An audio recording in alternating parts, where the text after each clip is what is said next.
When I wake up, well, I know I'm gonna be the man who wakes up next to you. And when I go out, yeah, I know I'm gonna be the man who goes along with you. When I was a houseman in HKL, I had to one day send investigations to the lab. So when I reached the lab, I saw this hot chick checking me out. When I was a house officer in HKL, I had to send this blood sample to the lab, and I saw this tall guy standing there in his yellow t-shirt, and later I found out that t-shirt belongs to Sunny actually. But I would walk 500 miles, and I would walk 500 more, just to be the man who walked. I didn't like him at first. He made me be on call on the very first day that we got into the ward, and I wasn't feeling well actually, and I was sick for the past 3 days, and I got to ward and realized that he actually put me on call, and he claims that he called me the night before, but I didn't pick up the phone. First impression, well, I thought she was a bit irresponsible because I was trying to call her, she did not answer her phone.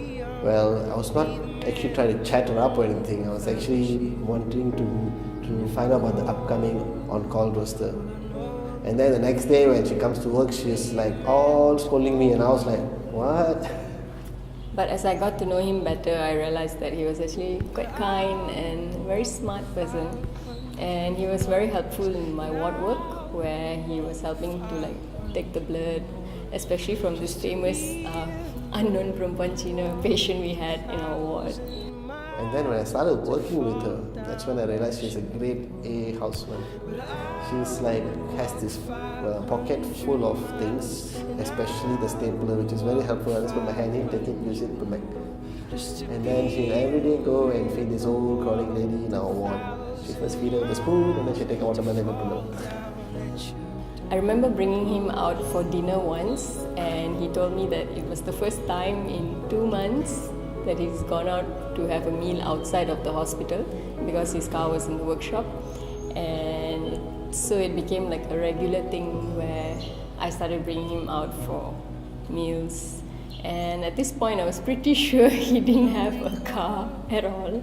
Then as we got to know each other better, my car at that time was in the workshop for a few months. So she was my main source of transport, whether to go eat, or go see the car. Well, I think after one point she thought my car was an imaginary car.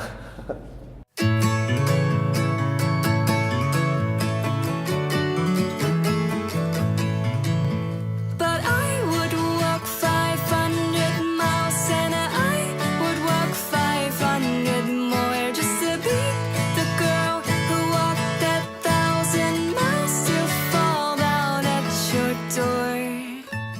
We went to watch Alice in Wonderland. It was a very impromptu date. Out of the blue, she came and asked me to go watch a movie with her. I actually wanted to go and watch Alice in Wonderland so badly when it came out. So I actually asked my friend Han Teo, and he said okay. So I actually bought the tickets, and then he realized that he didn't want to watch such a bad movie. And I was stuck with the tickets, and I had to find someone to go and watch it with. And who else? We went to watch it in KLCC. She bought the tickets and I bought the popcorn. I still remember how, accidentally our hands would meet inside the popcorn box. But it turned out to be a pretty good date in the end. Where do I start? His height, that's perfect height. He's got a very kind heart, and he's very loving, and he's a very great listener, especially since I talk a lot. And he always laughs at all my dumb jokes, and I'm happy that we actually share the same kind of frequency. There's so many things to like about Abirami. Well, I like the way she smiles, I like the way she laughs.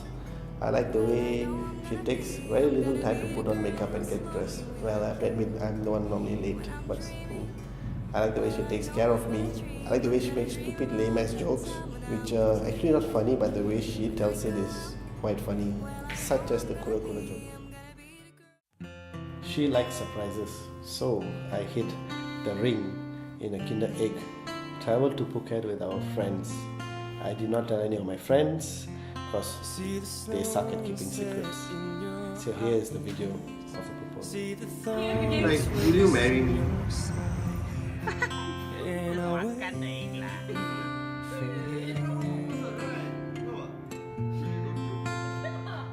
Dude, don't joke about things like that. She don't want to say that. There better be a fucking ring inside. So I did not tell any of my friends. Only told Vijay that too at the 9th hour. So he helped me record it. Well, I know my other friends, especially Dinesh and Mark, they were so pissed and upset at me. They thought I was doing something stupid and foolish and upsetting Abhi.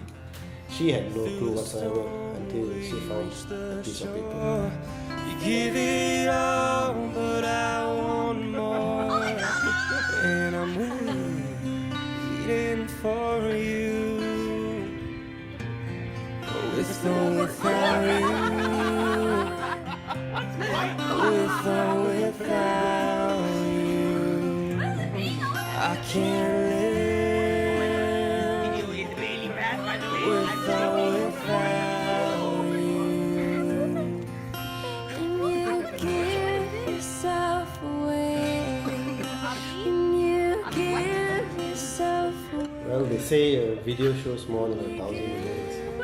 The look on her face, she was lost, she was dumbfounded, she was shocked, but most of all, I knew there's no way she would say no.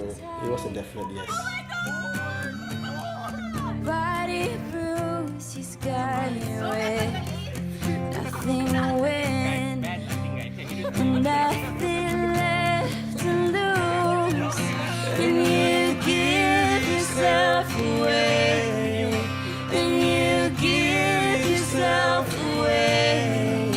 And you give, and you give, and you give yourself away. With or without you. With or without you. I can't live.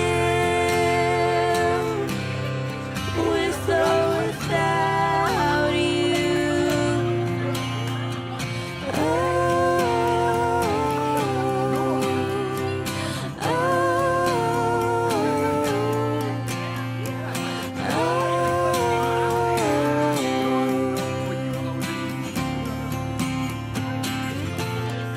With or without you. With or without you. I can't live. With or without you.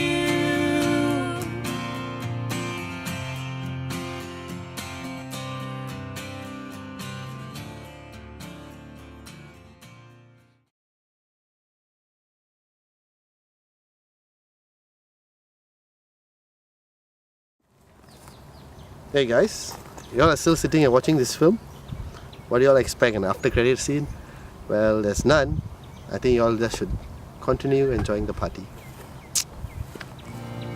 I can't